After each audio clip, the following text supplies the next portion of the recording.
Assalamualaikum warahmatullahi wabarakatuh. Perkenalkan, saya Ramanda Asyari dengan nomor BP 1901024020 kelas 2 PLN Politeknik Negeri Padang. Pada kesempatan kali ini, saya akan membuat sebuah video mengenai penjelasan jawaban ujian akhir semester Sistem Distribusi Listrik 2. Di mana soalnya yang pertama, jelaskanlah apa yang saudara ketahui tentang energi listrik, konsumsi energi listrik, identifikasi konsumsi energi listrik, dan SAIDI dan SAIFI.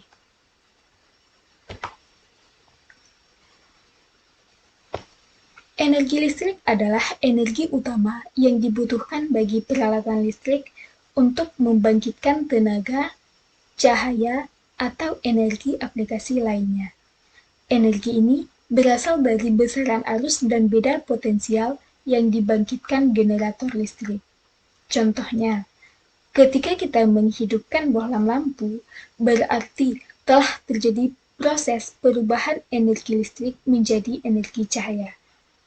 Kemudian ketika kita menghidupkan setrika listrik, maka juga telah terjadi proses perubahan energi listrik menjadi energi panas.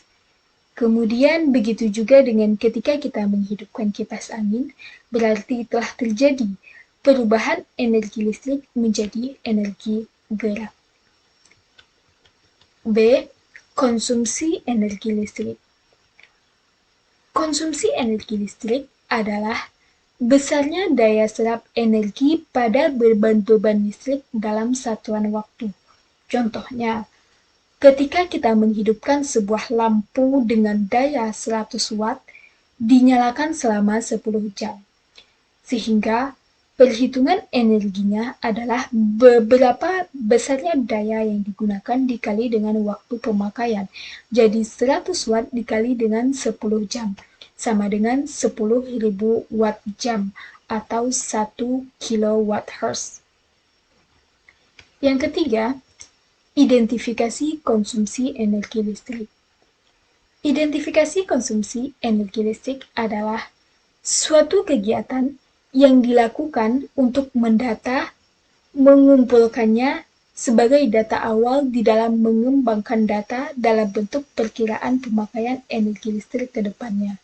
Contohnya, ketika kita melakukan mengidentifikasi beban atau besarnya pemakaian energi listrik pada rumah tinggal. Yang D, SAIDI dan SAIFI. SAIDI merupakan kependekan dari System Average Interruption Duration Index.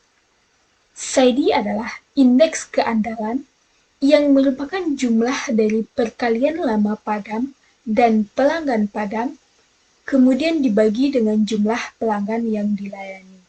Dengan indeks ini, gambaran mengenai lama pemadaman rata-rata yang diakibatkan oleh gangguan pada bagian-bagian dari sistem dapat dievaluasi. Kemudian SAIFI. SAIFI adalah kependekan dari System Average Interruption Frequency Index. SAIFI adalah indeks keandalan yang merupakan jumlah dari perkalian frekuensi padam dan pelanggan padam, kemudian dibagi dengan jumlah pelanggan yang dilayani. Indeks itu merupakan gambaran mengenai frekuensi kegagalan rata-rata yang terjadi pada bagian-bagian dari sistem, bisa dievaluasi sehingga dapat dikelompokkan sesuai dengan tingkat keandalannya. Contoh persoalannya, suatu sistem pelayanan memiliki 10.000 pelanggan dalam 1 bulan pemadaman listrik hanya dirasakan oleh 2 pelanggan A, yaitu pelanggan A dan B. Pelanggan A, dia merasakan pemadaman 1 kali selama 1 jam. Sedangkan pelanggan B, dia merasakan pemadaman 2 kali, yang pertama 30 jam, lalu yang kedua 4 jam. Perhitungan menurut cara SAIDI, di mana di dalam rumus SAIDI, sama dengan jumlah jam dikali pelanggan padam dibagi dengan jumlah pelanggan yang dilayani. Jadi di sini pelanggan A itu dia merasakan pemadaman 1 kali selama 1 jam. Jadi pelanggan A 1 dikali dengan dia selama 1 jam. 1 kali 1 ditambah pelanggan B 1 dikali dengan 30 jam pemadaman kali 30 ditambah pelanggan B 1 dikali selama 4 jam. 4. Jadi totalnya 35 dibagi dengan jumlah pelanggan yang dilayani itu 10.000. 35 dibagi 10.000 sama dengan 0,0035 jam per pelanggan per bulan. Sedangkan perhitungan menurut cara rumus Seifi sama dengan jumlah kali gangguan dikali dengan pelanggan padam per jumlah pelanggan yang dilayani. Nah, untuk pelanggan A, dia merasakan pemadaman 1 kali, berarti 1 dikali 1, tambah pelanggan B merasakan pemadaman 2 kali, berarti 2 dikali 1, 1 sama dengan 3 per jumlah pelanggan yang dilayani 10.000. 3 per 10.000 sama dengan 0,0035 jam per pelanggan per bulan. Jadi, Seidi ini adalah untuk menghitung berapa durasi atau lama pemadaman pelanggan. Kemudian, Seifi ini adalah untuk menghitung berapa kali pemadaman terjadi, pemadaman yang dirasakan oleh pelanggan. Semakin besar Seidi dan Seifi, maka indeks keandalan dari suatu kelistrikan itu semakin jelek.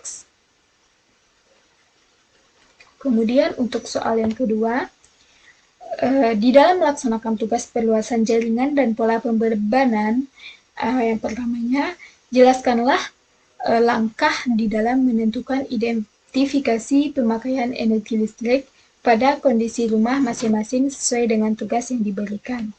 Nah, langkah-langkahnya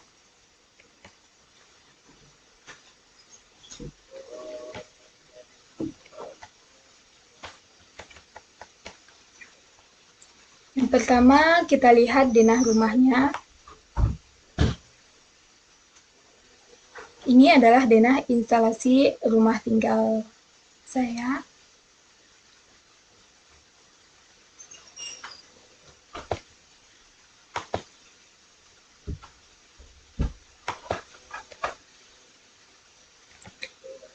Kemudian kita harus mengidentifikasi semua ruangan yang ada di rumah.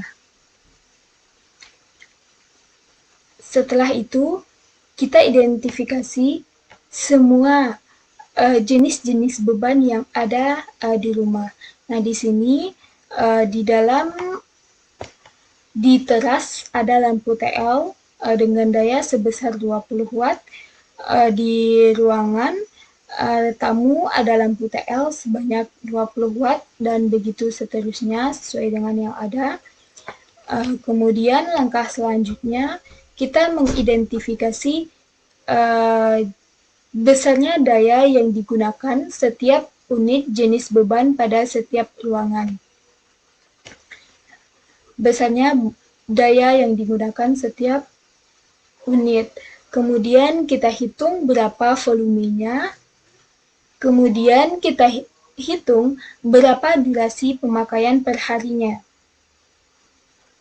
Nah, di sini contohnya untuk ruangan kelas ada jenis bebannya lampu TL dengan dayanya 20, volumenya 1, dengan durasi pemakaiannya lampu TL di teras ini hidup dari jam 1 sampai jam 5, kemudian dari jam 6 sampai jam 16 mati, kemudian dari jam 17 sampai jam 24 dia hidup kembali. Sehingga total pemakaiannya dalam pemakaian lampu TL yang ada di teras sehari itu adalah 13 jam. Nah, begitu juga untuk ruang tamu, ruang keluarga, kamar tidur, sampai ke kamar mandi. Selanjutnya, kita melakukan perhitungan konsumsi energi listrik. Untuk hari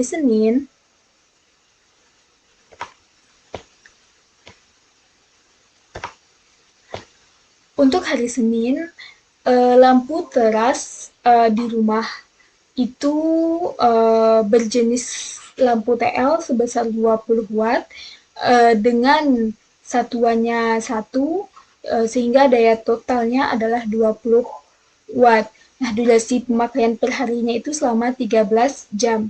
Nah, untuk menghitung konsumsi energi itu adalah dengan mengalihkan berapa daya total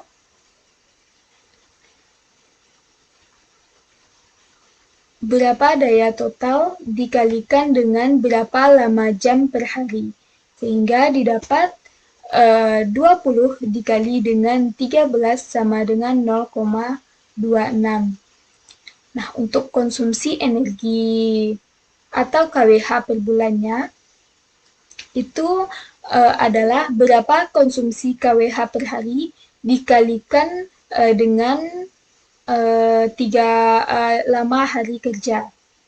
Lama hari kerjanya di sini saya membuat 29 hari dengan menganggap 1 hari dalam sebulan itu pergi liburan. Jadi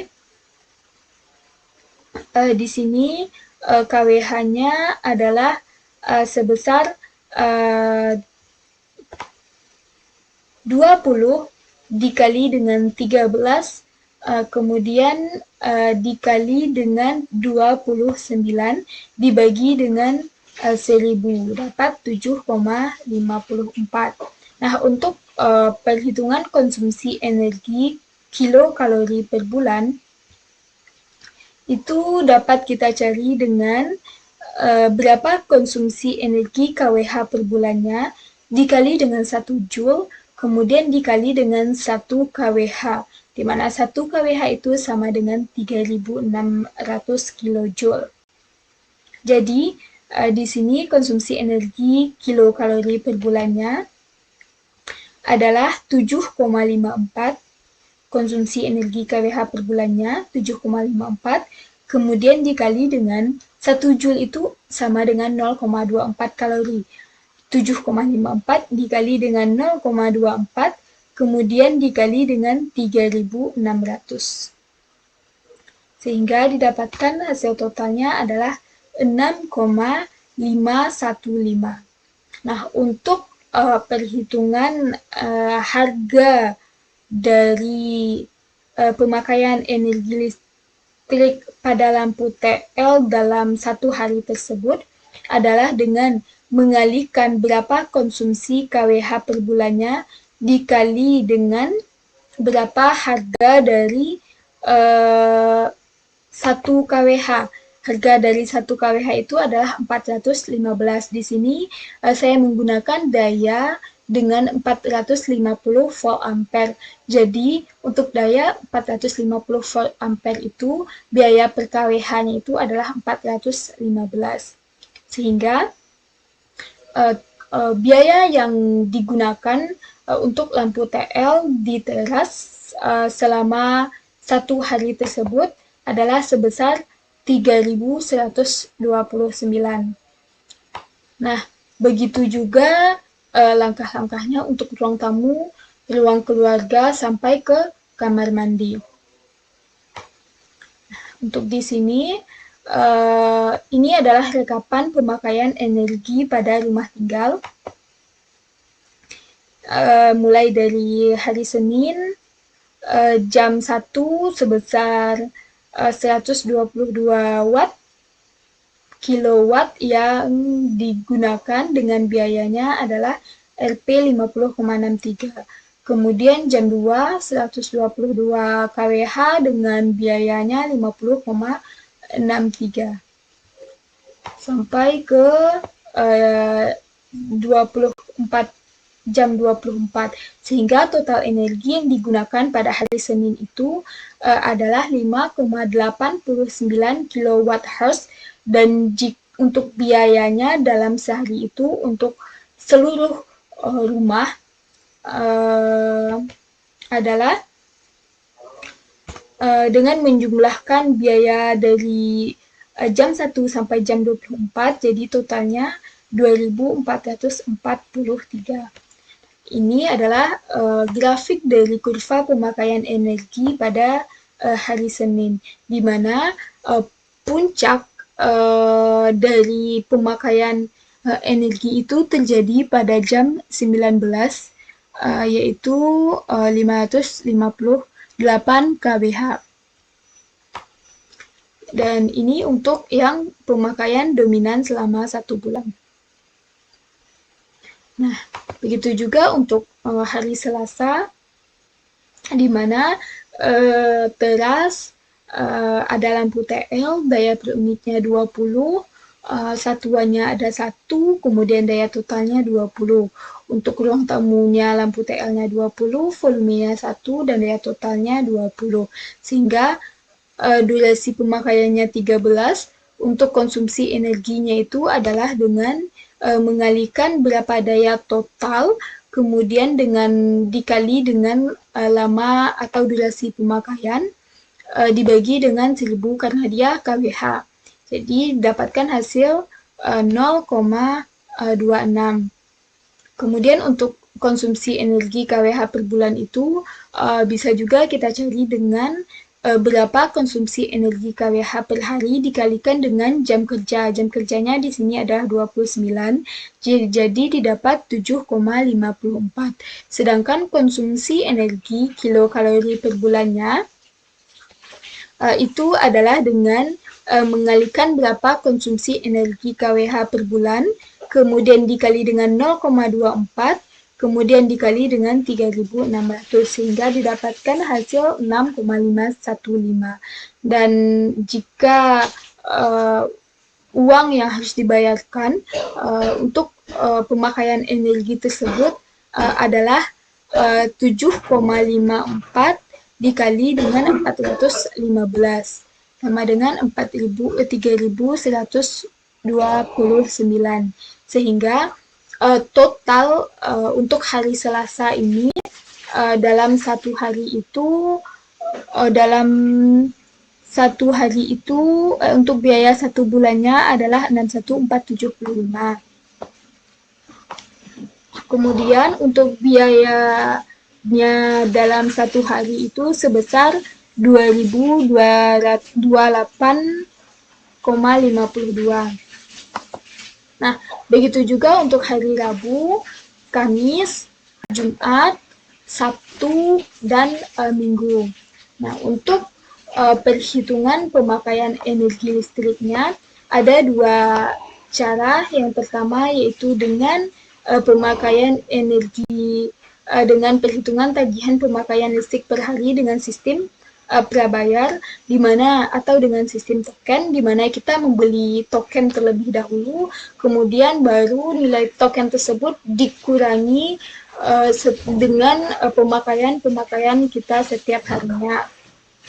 Nah, di sini berdasarkan dengan pemakaian energi dari hari Senin sampai hari Minggu tadi yang telah saya rekap tadi, maka untuk perhitungan tagihan pemakaian listrik per hari dengan sistem prabayarnya, ketika kita membeli token sebesar 50.000, maka kWh yang kita dapatkan adalah dengan membagi nilai token 50.000 ini dengan harga dari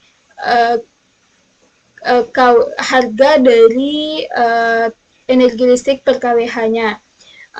Untuk daya 450 volt ampere, maka untuk 1 kWh itu seharga 415.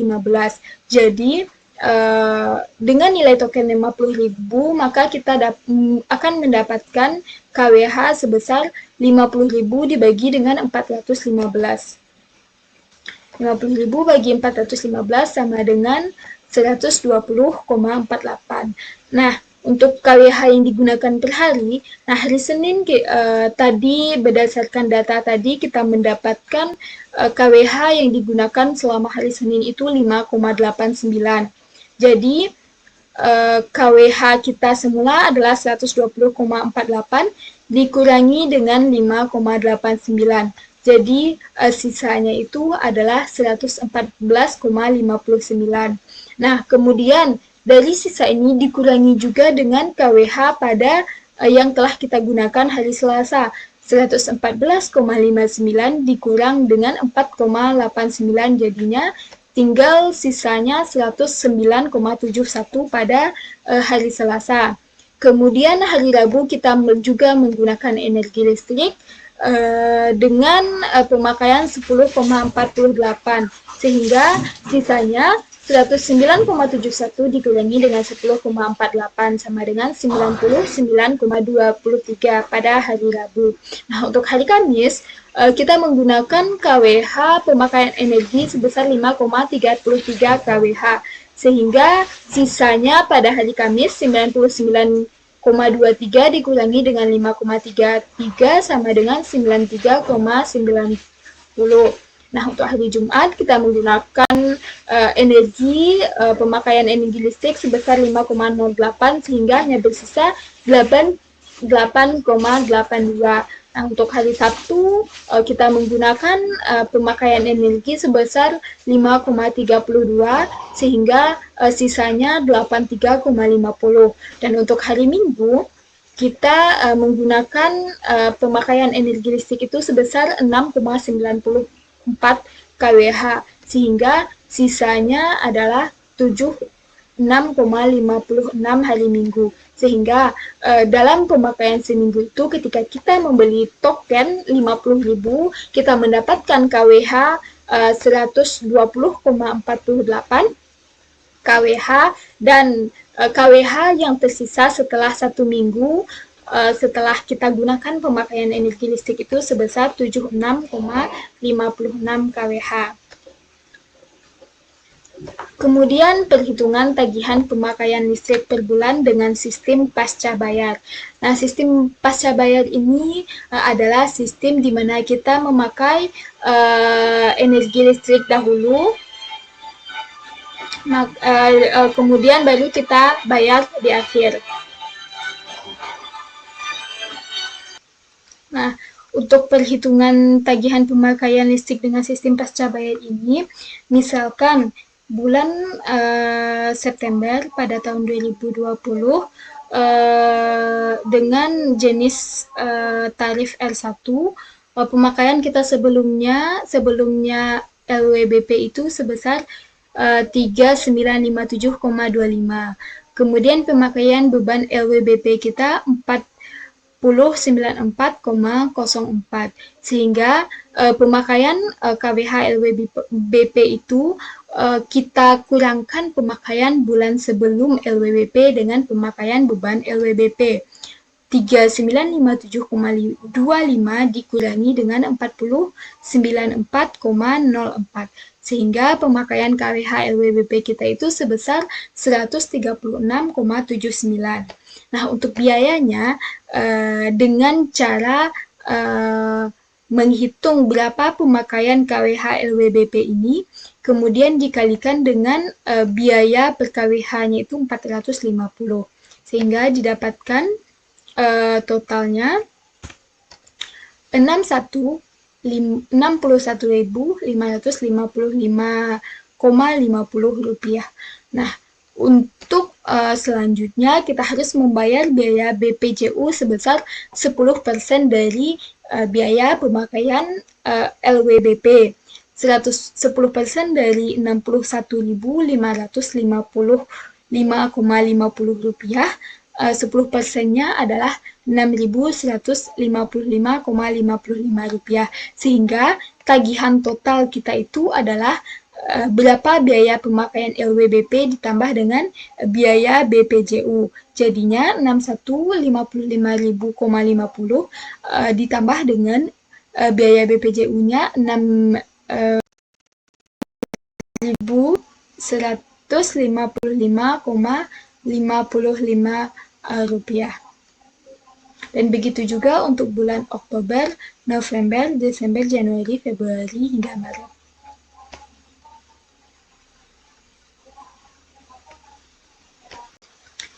Nah, kemudian yang kedua, uraikanlah langkah-langkah dalam menghitung kapasitas trafo pasang dalam sesuai dengan tugas yang telah diberikan.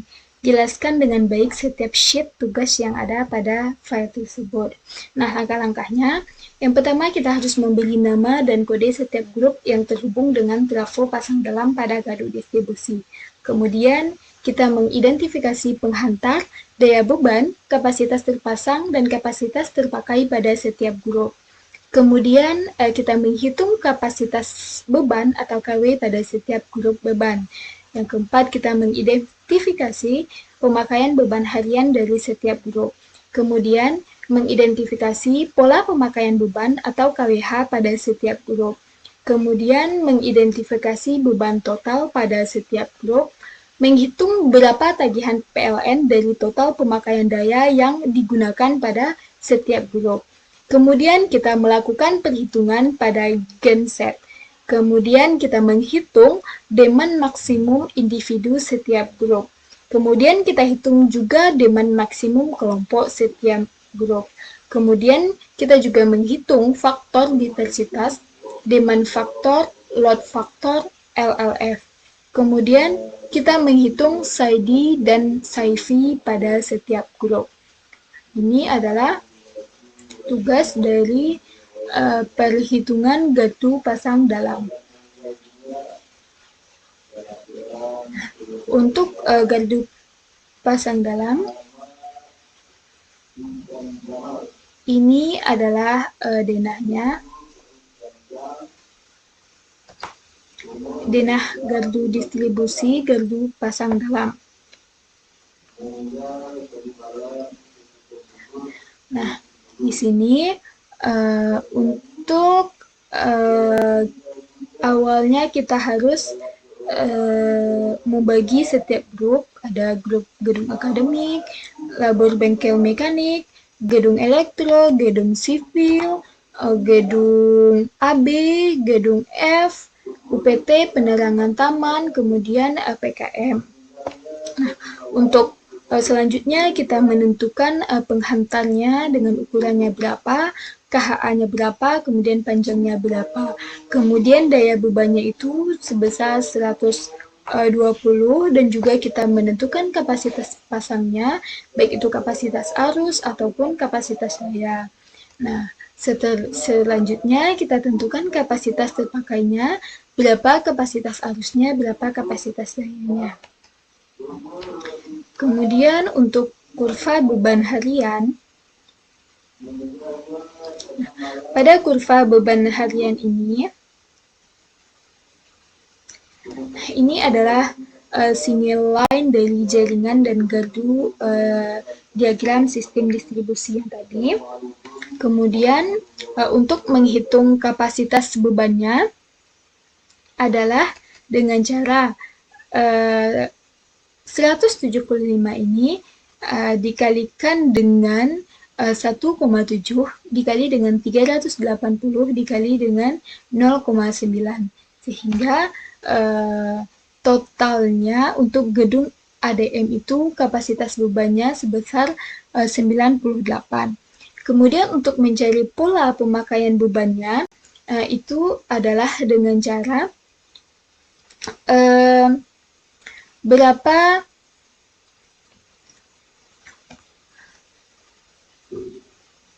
berapa kapasitas bebannya, kemudian dikalikan dengan pemakaian bebannya itu sebesar 3%, kemudian dikalikan dengan berapa lama pemakaian. Lama pemakaiannya itu adalah dari 00 sampai jam 06 itu selama 6 jam. Jadi untuk gedung ADM dengan kapasitas beban 98 kW, untuk pola pemakaian dari jam 00 sampai 06 itu sebesar 3%, sehingga totalnya adalah 98 dikali 3% dikali dengan 6, sehingga didapatkan pola pemakaian beban dari jam 00 sampai jam 06 di gedung ADM itu sebesar 18 kWh. Nah, begitu juga dengan dari jam 6 sampai jam 8. Jam 6 sampai jam 8 ini adalah dengan cara mengalihkan kapasitas beban pada gedung ADM tersebut, pada plafonnya, yaitu 98 dikali dengan pemakaiannya itu 10%, berarti kali dengan 10%, kemudian dikali dengan lama jamnya. Lama jamnya itu dari jam 6 sampai jam 8 adalah 2 jam. Jadi 98 kali 10% dikali dengan 8 jam. Dan begitu juga sampai dengan jam 24. Nah, untuk total KWH ini adalah dengan cara kita menjumlahkan pemakaian bebannya itu dari jam 12 malam sampai 12 malam lagi atau selama sehari tersebut. Yaitu dengan menjumlahkan 18 tambah 20 tambah 78 tambah 117 tambah 10 tambah 264 tambah 39 tambah 20 tambah 39. Jadi totalnya adalah 605. Nah, untuk tagihan PLN-nya itu adalah dengan cara mengalihkan berapa total KWH dikali dengan berapa biaya per KWH-nya. Di sini biaya per KWH-nya itu adalah sebesar 1.325 harganya per KWH. Hingga tagihan PLN-nya itu adalah 605 dikali dengan 1.325. Jadi sama dengan 801.688 rupiah. Nah, kemudian untuk menghitung KCL-nya,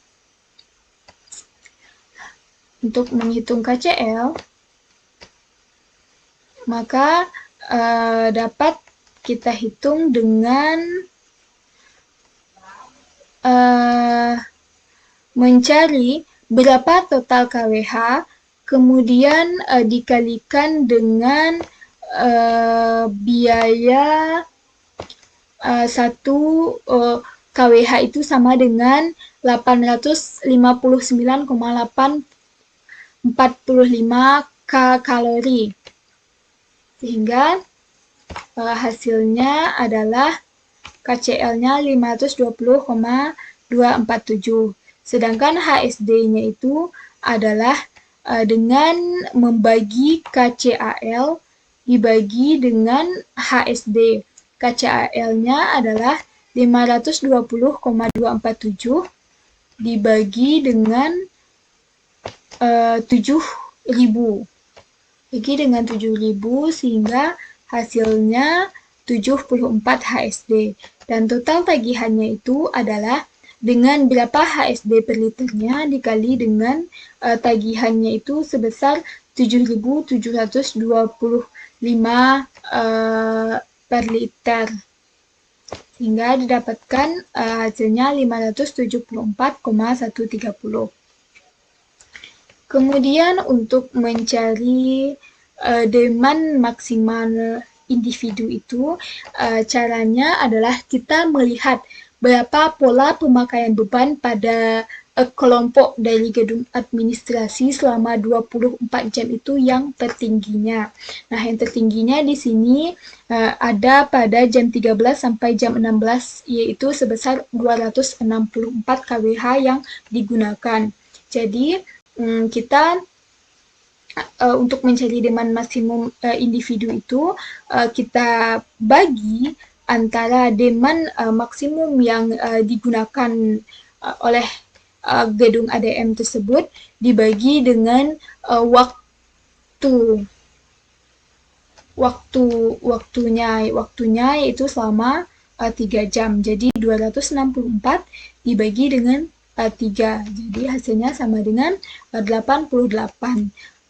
Kemudian untuk demand maksimum kelompok yaitu kita jumlahkan semua pemakaian beban dari jam 00 sampai jam 24, kemudian dibagi dengan 24 jam. Hingga hasilnya sama dengan 25. Kemudian untuk menentukan faktor diversitas itu, rumus untuk faktor diversitas adalah berapa jumlah demand maksimum dari tiap kelompok dibagi dengan demand maksimum dari gabungan kelompok. Nah, ini demand maksimum individunya dari gedung ADM itu adalah sebesar 88, kemudian dibagi dengan demand maksimum gabungan kelompoknya itu 25. Jadi 88 dibagi 25 sama dengan 3,50. Kemudian untuk mencari demand faktor, untuk mencari demand faktor itu adalah dengan berapa maksimum demand dibagi dengan total koneksi demand, yaitu berapa beban berapa pemakaian beban atau KWH yang digunakan selama sehari tersebut per 24, kemudian dibagi dengan, jadi di sini adalah berapa pemakaian beban KWH-nya selama 24 jam dari gedung ADM tersebut, kemudian dibagi dengan beban maksimumnya adalah 264 dibagi dengan waktunya adalah 3. Jadi dapatkan hasilnya 0,29.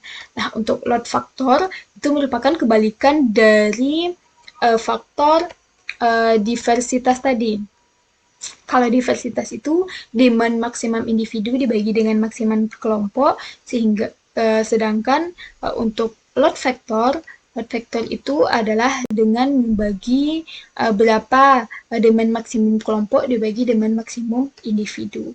Didapatkan hasilnya 25 dibagi 88 sama dengan 0,28611. Kemudian untuk LLF. Nah, untuk LLF ini dengan rumus 0,3 kemudian kita kalikan dengan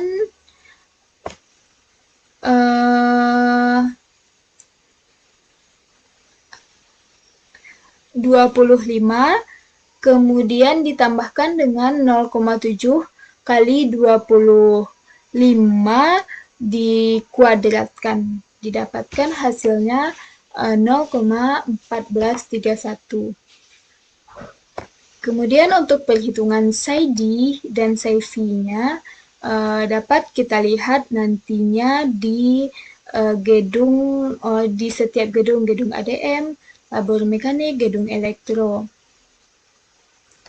Nah, contohnya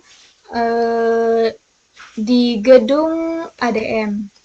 Nah, gedung ADM ini dapat kita lihat bahwasannya pemakaian energi listriknya selama 30 hari itu dia mengalami frekuensi pemadaman atau banyaknya pemadaman dalam satu bulan itu selama 1, 2, 3, 4, 5, 6, 7, 8, 9, 10, 11, 12, 13, 14, 15. Berarti dia mengalami pemadaman selama 15 kali di dalam satu bulan. Sehingga untuk mencari psi V-nya adalah dengan berapa jumlah pemadaman dalam satu bulan, yaitu tadi 15 dibagi dengan berapa jumlah konsumen. Jumlah konsumennya itu ada 7. Jadi dari 7 konsumen sehingga didapatkan psi V-nya 15 dibagi dengan 7 sama dengan 2,14. Kemudian untuk psi D-nya di gedung ADM ini adalah pada jam 00 sampai 06, yaitu selama 6 jam tersebut, maka selama 30 hari itu ada 2 kali pemadaman, yaitu 2 berarti 2 kali 6 jam berarti 12 jam.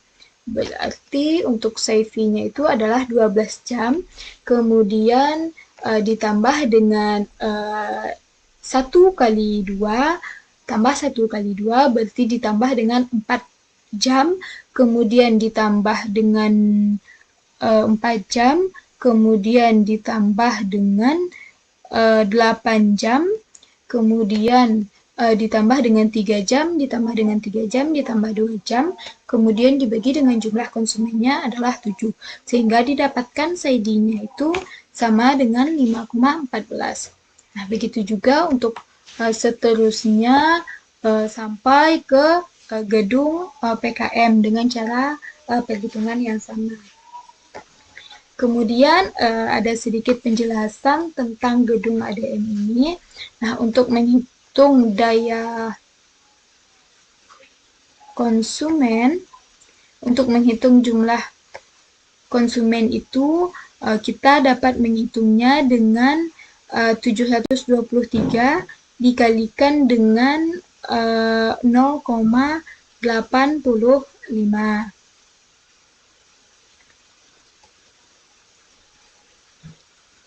Nah, begitu juga untuk fasilitas umum, gedung kuliah, gedung hingga gedung PKM.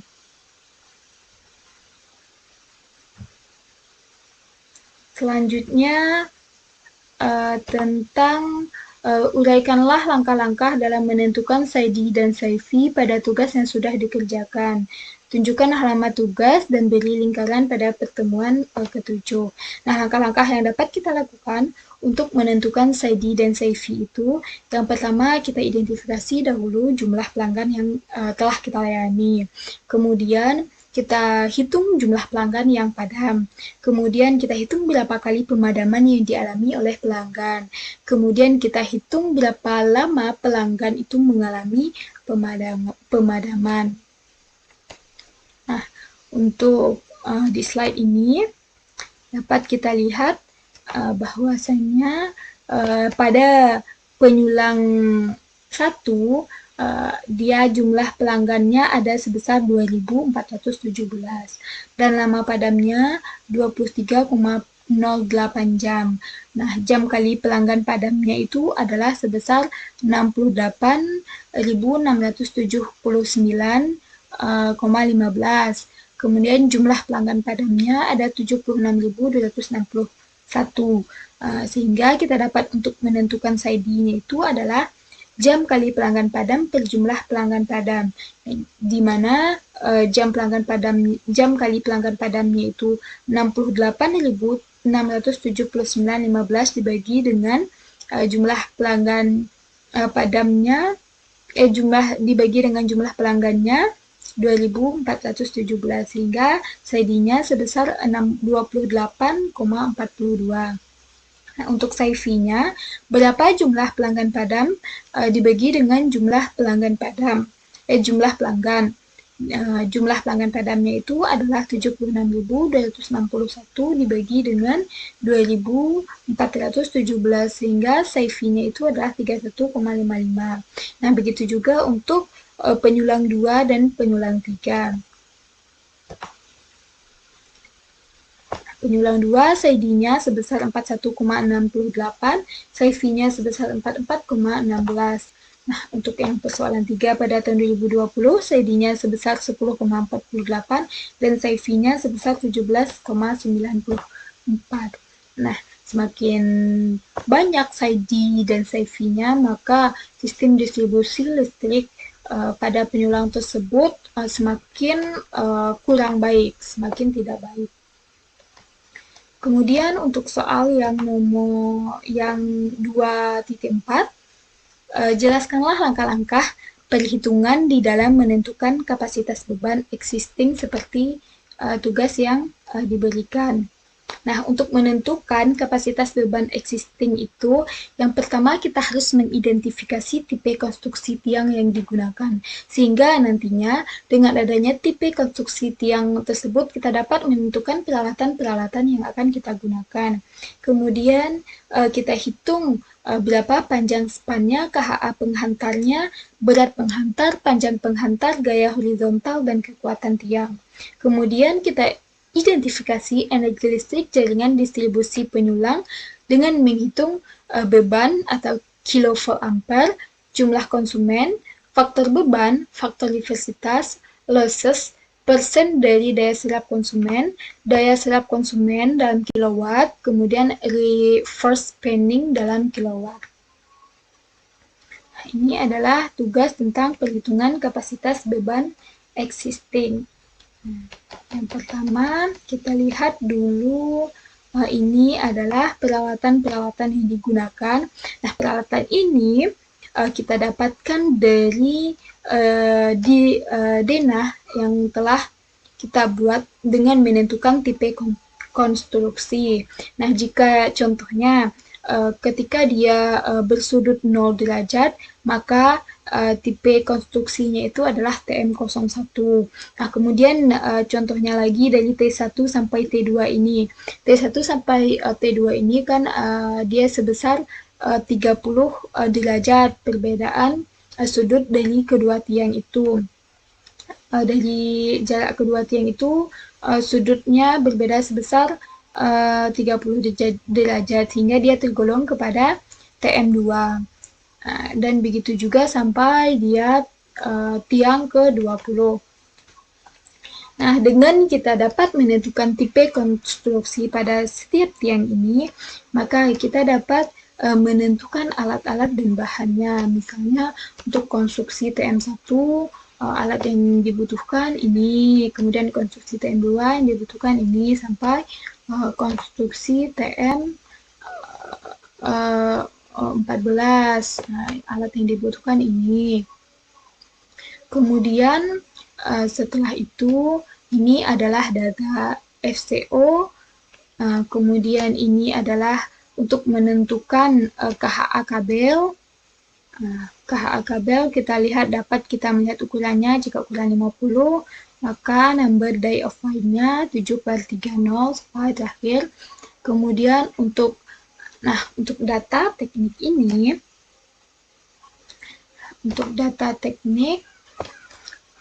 yang pertama kita lihat dari denah tadi. Nah, jarak dari GTL1 sampai T01 dalam soalnya adalah 50, jarak gawangnya 50, sehingga untuk spannya itu sama dengan jarak gawangnya 50. TM tipe konstruksi yang digunakan di gardu trafo 1 TM14, kemudian di tiang 1 menggunakan TM02. Kemudian dengan jarak antar dari GTL1 sampai T01 itu sebesar 50 meter. Nah, kemudian kita cari KHA pengantar itu sesuai dengan yang ada pada ketentuan. Kemudian untuk berat penghantar ini juga sesuai dengan ketentuan yang ada. Kemudian untuk SAG-nya, nah untuk SAG itu kita mencarinya dengan rumus 10% dari tinggi tiang. Nah, di sini tinggi tiangnya adalah 12 meter.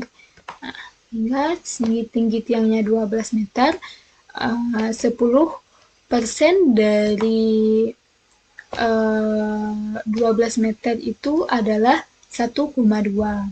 Nah, untuk menghitung panjang penghantar.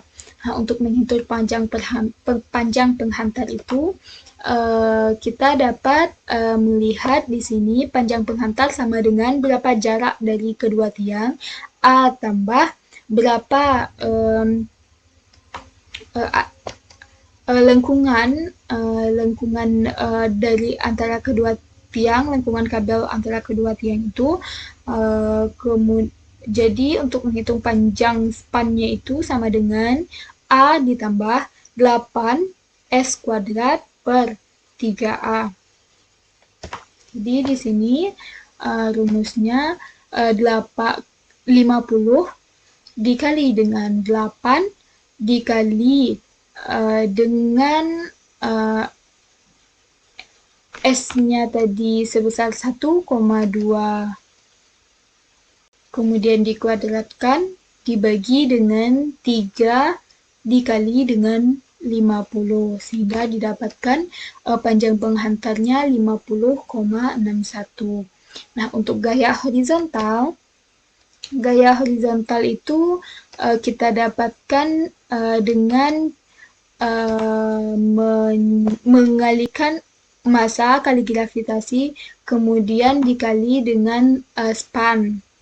Nah, massanya di sini massa penghantar dari kabel A3C itu adalah 0,135 dikali dengan gaya gravitasinya 9,8, kemudian dikali dengan spannya sebesar 50. Jadi didapatkan gaya horizontalnya itu sebesar 66,15.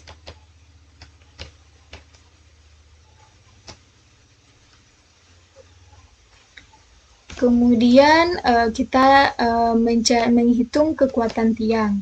Cara menghitung kekuatan tiang itu adalah berapa gaya horizontal, kemudian dikali dengan 270 dikurang dengan sudut jatuh kawat. Nah, di sini gaya horizontalnya itu 66,15 dikali dengan sin 270 dikali dengan dikurang dengan sudut jatuh kawatnya itu 30, sehingga didapatkan hasilnya 62,54. Nah, kemudian untuk menentukan tiang yang akan kita gunakan itu dengan kita berpatokan kepada tabel beban kerja yang telah diatur. Nah, untuk kekuatan tiang yang pertama itu misalnya, nah kekuatan tiang contohnya di sini 61,25, maka tiang satu itu tiang yang digunakan adalah T01 200, karena 200 ini minimalnya adalah 114,3. Nah, begitu juga untuk tegangan dari trafo-trafo yang lainnya.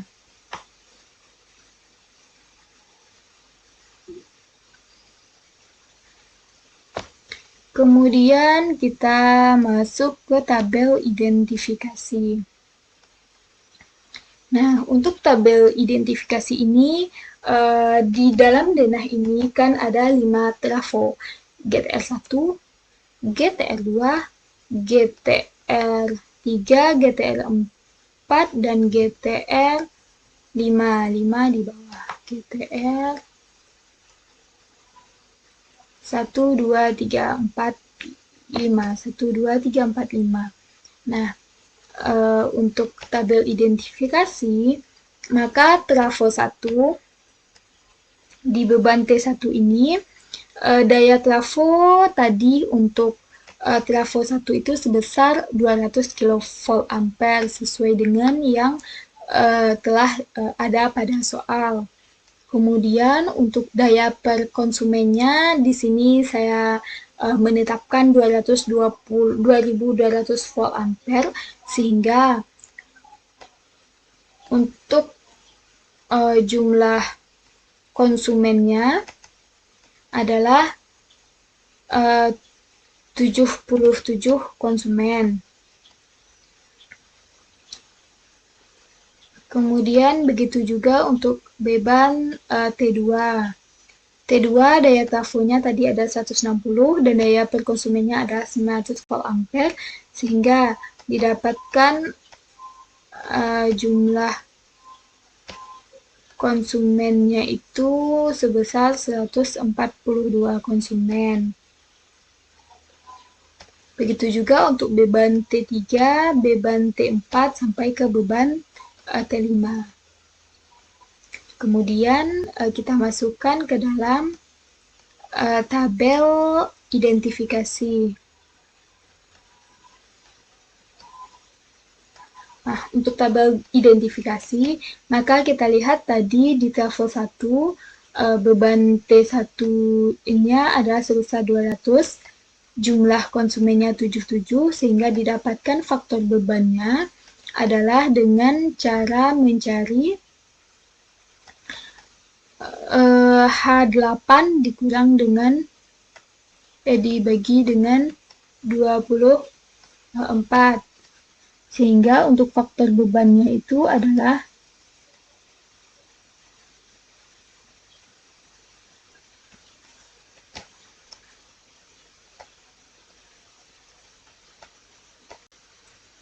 Nah, setelah jumlah konsumennya ini ada 77, kemudian untuk menentukan faktor bebannya, itu dapat kita lihat dari tabel tadi, yaitu untuk menentukan faktor bebannya adalah berapa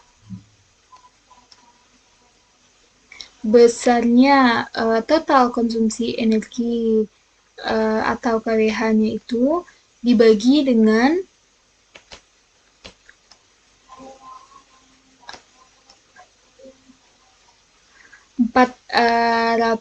dibagi dengan berapa total maksimum dari jamnya 122,4 dikali dengan 24, sehingga di tabel identifikasi faktor bebannya itu adalah 1300,16 kWh, kemudian dibagi dengan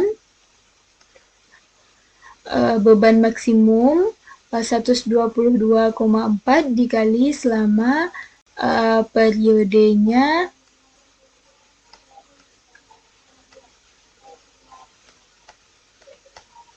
selama 24 jam. Jadi, untuk menentukan faktor bebannya itu adalah dengan melihat beban T1-nya itu, sehingga total KWH-nya itu kan 1300,16. Kemudian dibagi dengan beban maksimum dari jam tersebut adalah 122,4 dikali dengan periodenya selama 24 jam, sehingga didapatkan faktor bebannya adalah sebesar 44,26%. Kemudian untuk faktor diversitas, rumusnya adalah berapa beban maksimum individu dibagi dengan beban maksimum kelompok. Nah, di sini untuk beban T1, beban maksimum individunya adalah 490,96, sedangkan beban maksimum kelompoknya adalah sebesar 200 kVA, sehingga didapatkan faktor diversitasnya itu sebesar 2455. Nah, untuk daya serap konsumennya ini, kita dapat melihat dari berapa besar KWH-nya ini dibagi dengan 24, karena dia ada 24 jam. Sedangkan kita di sini adalah daya serap konsumen dalam waktu KW. Beban T1-nya itu daya serapnya 1300,16 dibagi dengan 24. Sehingga dapatkan daya serap konsumennya sebesar 54,17. Nah, untuk persen dari daya serap konsumen ini adalah 54,17 dikali dengan 100%, sehingga daya serap konsumen persentase dari daya serap konsumennya itu adalah 31,87. Nah, untuk spending reverse-nya itu adalah dengan kita cari dengan cara 122,40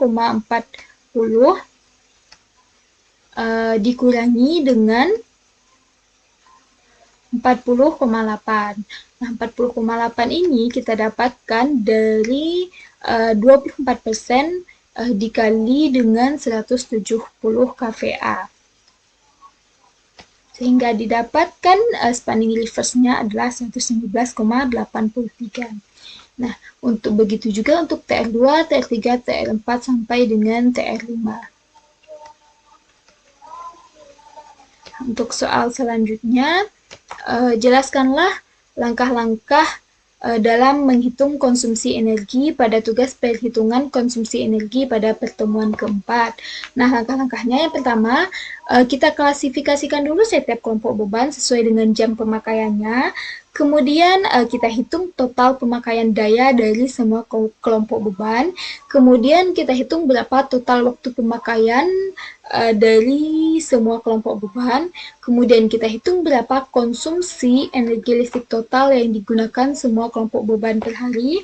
Kemudian kita hitung faktor beban harian dengan cara membagi KWH yang dibangkitkan selama 24 jam dengan beban maksimal selama 24 jam tersebut.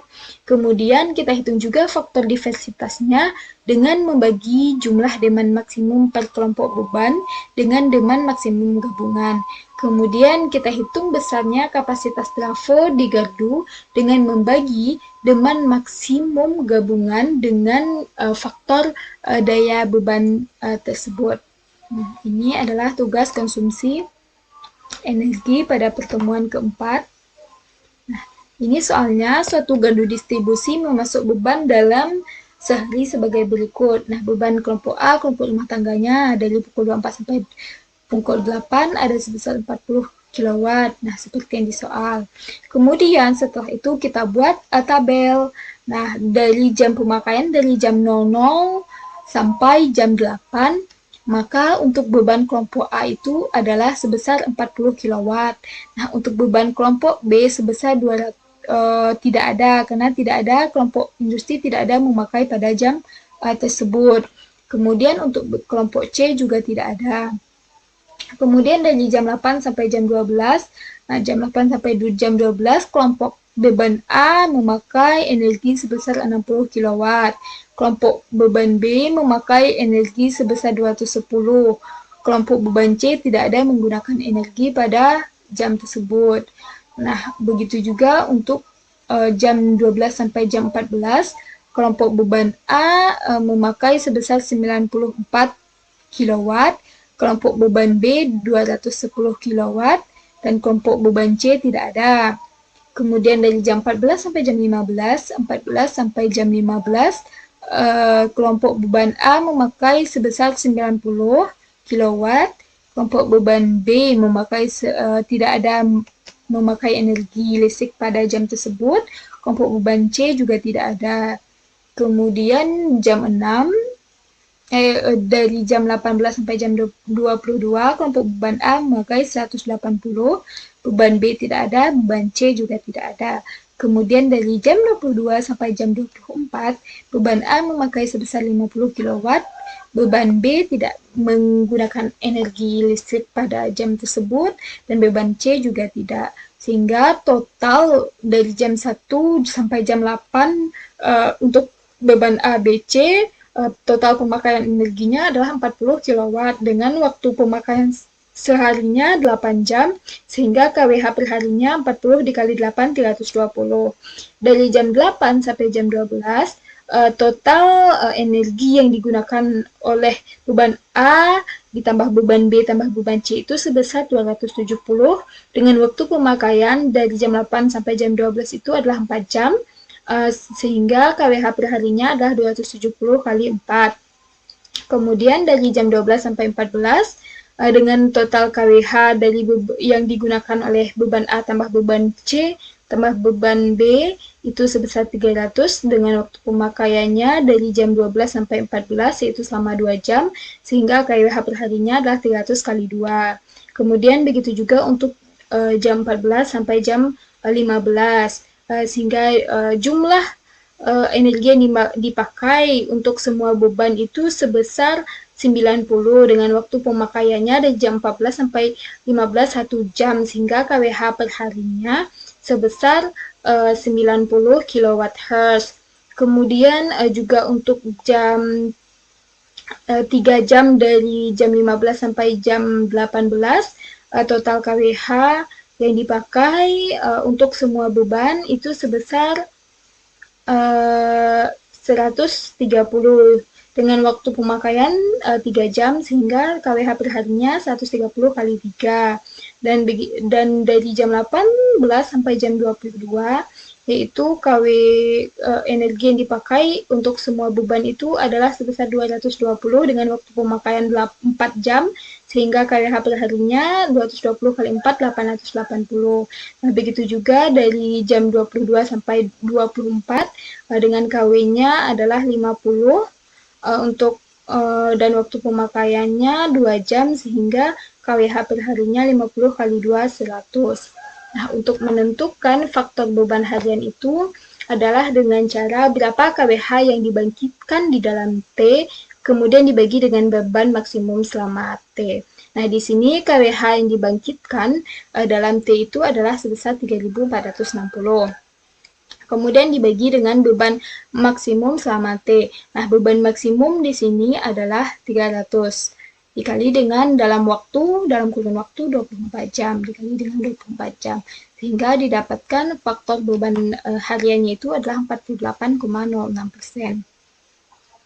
Kemudian untuk faktor diversitas, menghitungnya adalah dengan menghitung jumlah demand maksimum per kelompok beban dibagi dengan jumlah demand maksimum gabungan.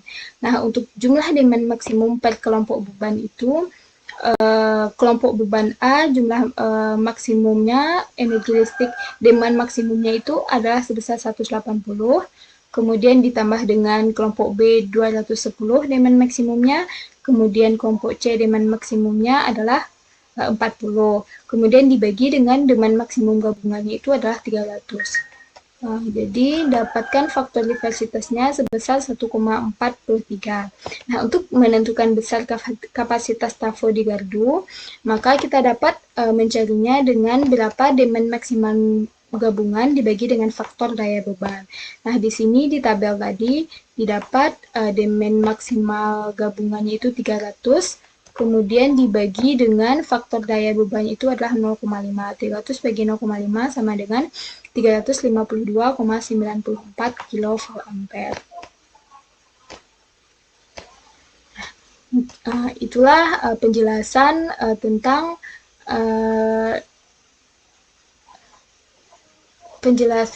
tentang soal UAS sistem distribusi listrik 2. Terima kasih dan mohon maaf atas segala kesalahan.